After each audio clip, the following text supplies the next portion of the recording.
Tiniyak ng militar na kontrolado nila ang sitwasyon sa Tipo-Tipo Basilan matapos na sumiklab ang isang engkwentro doon.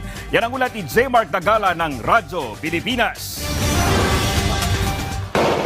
Tiniyak ng Armed Forces of the Philippines o AFP na on top of the situation ng militar kasunod na sumiklab na gulo sa Tipo-Tipo sa Basilan kanina umaga. Ayon kay Philippine Army spokesperson Colonel Louis de Maala, patuloy ang pangangalap nila ng impormasyon mula sa ground upang makapagatid ng tama at detalyadong ulat.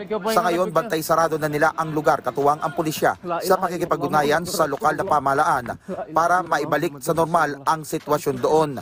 Batay sa ulat ng Army's 11th Infantry Division, sumiklab ang engkwentro dakong alas 7 ng umaga sa pagitan ng mga armadong grupo na suportado ng Moro Islamic Liberation Front, gayon din ng mga residente sa lugar.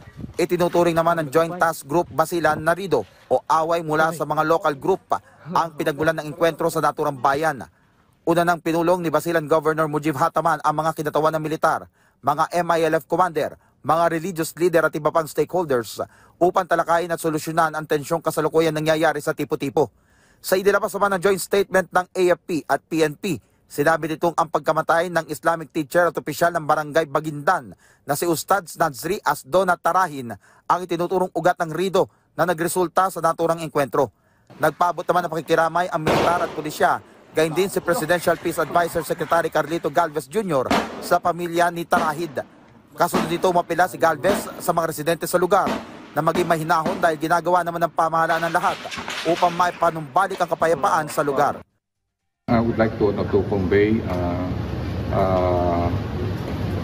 my support to the governor for immediately acting on the situation. Kayahan po natin na yung rule of law ay manaig sa ating mga kamay. Ang ano po natin is maging mahinahon lang po tayo, kalmado lang po tayo.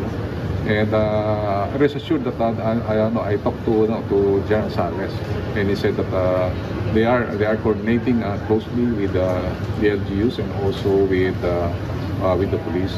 That they will immediately bring justice to this inhuman killing that we had witnessed in Kalitan.